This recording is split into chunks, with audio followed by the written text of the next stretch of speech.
서로가 마치 하느님의 섭리처럼 이야기하는데 어떻게 그게 하느님의 섭리예요? 그죠? 말도 안 되는 말씀. 인간이 응답을 제대로 못한 것입니다. 제대로 안 한 것이에요. 하느님의 섭리를 벌릴 수 있는 게 아니에요. 하느님은 구원 의지를 갖고 계시고 호의로 선으로 우리를 이끌어 가시는 분이시지. 그런데 우리가 응답을 제대로 못했기 때문에 그런 일이 발생하는 것이에요. 바로 이런 점이에요. 그러니까는 하느님은 전능하시되 그 실현 방식이 무능함을 통해서, 다시 말해서 자신을 죽음으로 내어줌으로써 상대방을 살리는 방식을 갖고 있는 것입니다. 이것을 보고 우리가 영적으로 표현할 때는 하느님의 겸손하심 이렇게 얘기합니다. 하느님은 그토록 겸손하십니다. 다시 말하면 나를 그만큼 존중하십니다. 나에게 강제적으로 일을 벌리시는 것이 아니라 나의 응답을 통해서 일을 이루시는 것입니다. 그것은 뭐 하느님의 사랑, 우리를 귀중하게 존귀하게 여기시는 까닭. 그래서 결코 우리를 짓밟아버리지 않습니다. 그러나 그렇다고 해서 그 응답을 해내지 못하고 있는 우리 인간에 대해서 결코 희망을 저버리지 않습니다. 믿음을 거두지 않습니다. 사랑을 포기하지 않습니다. 비록 내가 내 스스로에게 실망하고 내가 내 형제에게 절망하고 불신하고 믿지 못한다 할지라도 그러한 나를 믿고 계시고 희망하고 계신 것입니다. 제자들이 마저도 그것도 나를 십자가에서 다 옷까지 벗어버리고 도망가버릴 제자들이, 아니 운전 30냥이 아니 하룻밤사이 3번이나 모른다고 이야기해버린 제자들의 발을 시켜주시면서 끝까지 사랑하시는 것입니다. 그토록 비록 우리는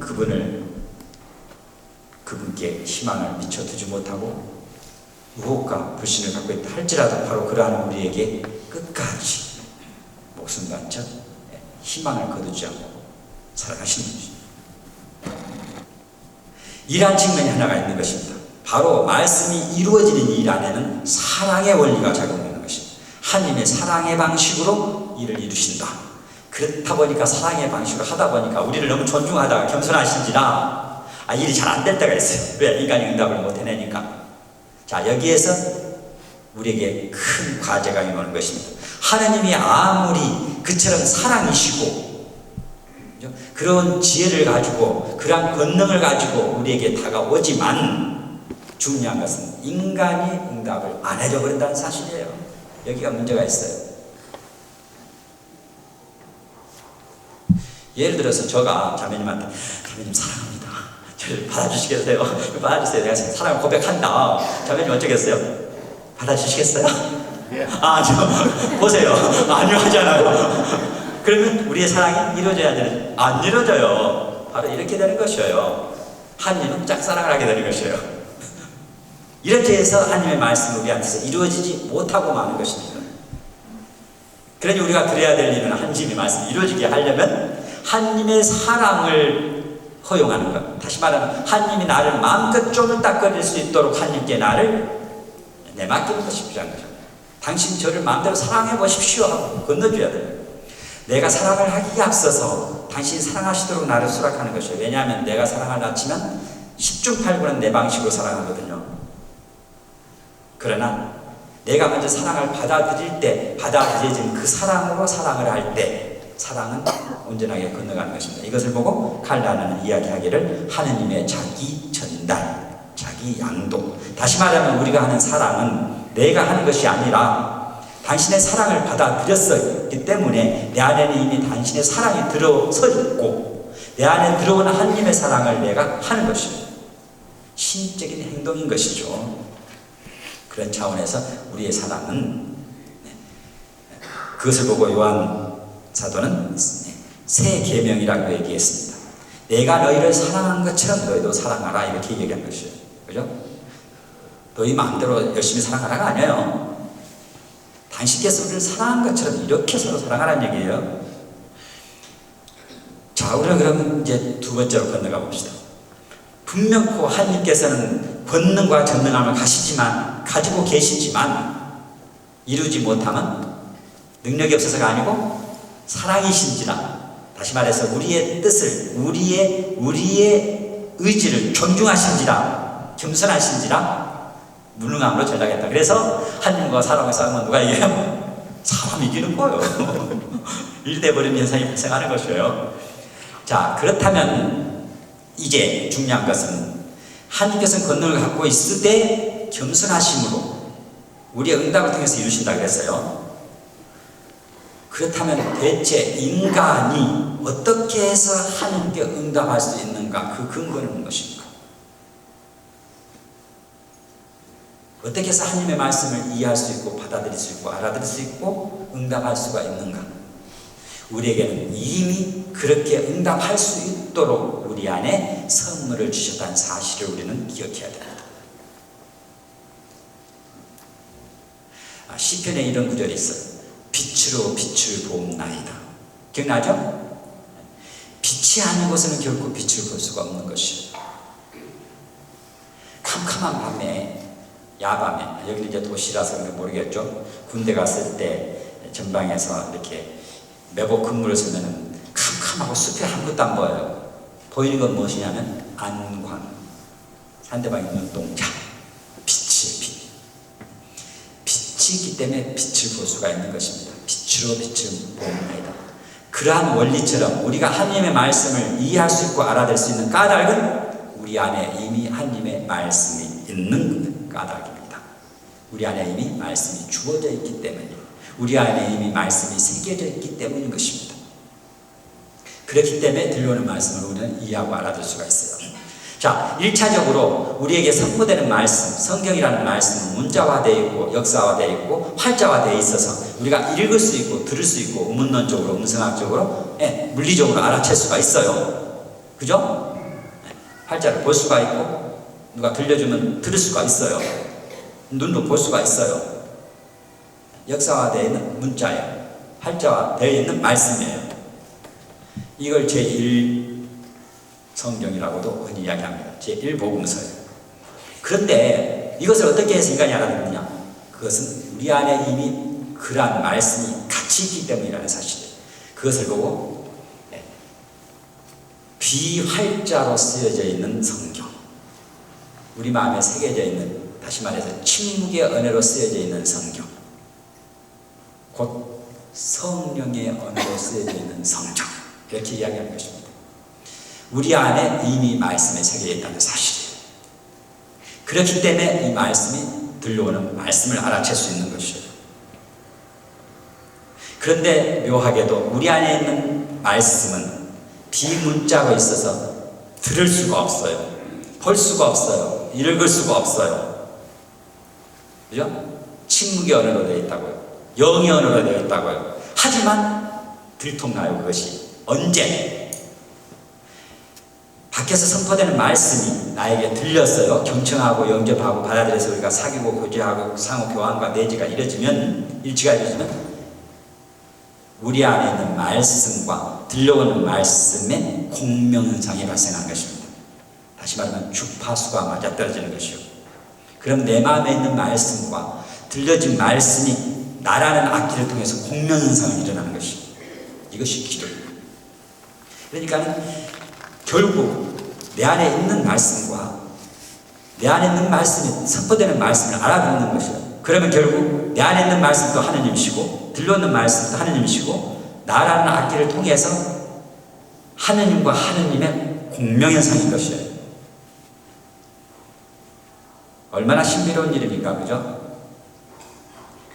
이런 기도를 보고 터져나오는 기도, 작동하는 기도, 다시 말하면 인위적으로 꾸며내고 만들어내고 자기적으로 표현하는 기도가 아니라 내 안에서 원래 있던 영이 말씀의 터치로 말미암아, 말씀으로 말미암아 터져나오는 기도, 작동하는 기도, 이렇게 이야기를 합니다. 우리는 우리 안에 있는 이 말씀을 제2의 성경이라고 합니다. 이렇게 해서 들려오는 말씀과 내 안에 있는 말씀이 합작으로 나를 통해서 쓰는 성경, 이것이 삶으로 쓰여지는 성경, 제3복음서라고 표현합니다. 혹은 성령의 복음서요. 다시 말하면 나에게 선포된 말씀이 내 안의 마음 안에서 나를 동반시켜서 삶으로 글을 쓰는 것이요, 복음서를. 이렇게 되면 말씀이 성취되었다, 말씀이 실현되었다. 말씀 뭐 때문에 했다고요? 말씀은 실현되기 위해서 했다, 성취되기 위해서 했다. 지금 말씀이 성취되는 것입니다. 그토록 나의 응답을 통해서 말씀이 말씀을 이루시는 거예요. 그런데 반드시 나의 응답을 통해서 이루시는 거예요. 그래서 옛날 교부들은 이야기를 합니다. 말씀은 독자 안에서 자란다, 읽는 이 안에서 성장한다. 성경 안에 갇혀져 있는 것은 그냥 문자예요. 하지만 성경이 문자, 성경 안에서는 결코 이루지 못해요. 읽는 자가 있어야, 듣는 자가 있어야, 듣는 자 안에서 말씀을 실현시키는 것입니다. 그러니 말씀은 독자 안에서 자란다. 많은 교부들이 그렇게 얘기합니다. 특히 성 아타나시오 그렇게 얘기하고 그레고리우스 그렇게 얘기를 해요. 말씀은 읽는 이 안에서 자라고 성장하는 거예요. 그 말은 말씀은 힘이 있다, 힘이 있다, 살아있다는 뜻이에요. 살아있다. 그래서 실현되는 것이에요. 죽어있지 않고 살아있다. 근데 사는 것은 성경 안에 갇혔을 때가 아니고 그 성경을 읽는 이, 듣는 이 안에서 산다고요. 그죠? 그러면 듣는 이는 응답을 통해서 말씀이 실현되는 것이에요. 그래서 말씀이 성취되는 것입니다. 그러기 위해서 말씀은 있다. 말씀은 스스로 성취하는 것이 아니라 나를 통하여 나의 응답과 더불어 성취한다. 이것을 다른 말로 요즘 많이 쓰는 말로 한다면 뭐라고 얘기하고 쓴다면 시너지라고 얘기했습니다. 시너지. 시너지가 뭐죠? 시너지는 말 그대로 상생인 것입니다. 공생. 누이 좋고 매부 좋고 양쪽이 다 상승하는 것이에요. 시이란 말은 히라보로 함께라는 함께. 에르곤이란 말은 작업, 노동, 일을 그런 뜻이에요. 그러니까 공동 작업 그런 뜻이에요. 상호 협조. 그러니 시너지란 말은 홀로서 이루는 것이 아니라 반드시 합작해서 공동으로 이루는 일을 보고 시너지라고 이야기하죠. 이 공동 작업인 것이에요. 그러니 말씀의 성취는 반드시 공동 작업인 것이에요. 말씀과 말씀을 듣는 이가 함께 이루는 일인 것이에요. 이것을 우리가 신학적으로 다른 말로 표현한다면 바로 영성체인 것입니다. 영성체란 말은, 영성체가 뭐죠? 영성체는 물론 말 그대로 번역하자면 거룩한 몸이신 그리스도의 몸을 영하는 것, 그렇게 할 수 있지만 라틴어로는 꼬무니오라고 합니다. 꼬무니오. 칠판이 있었는데 제가 계속 사용을 안 했네요.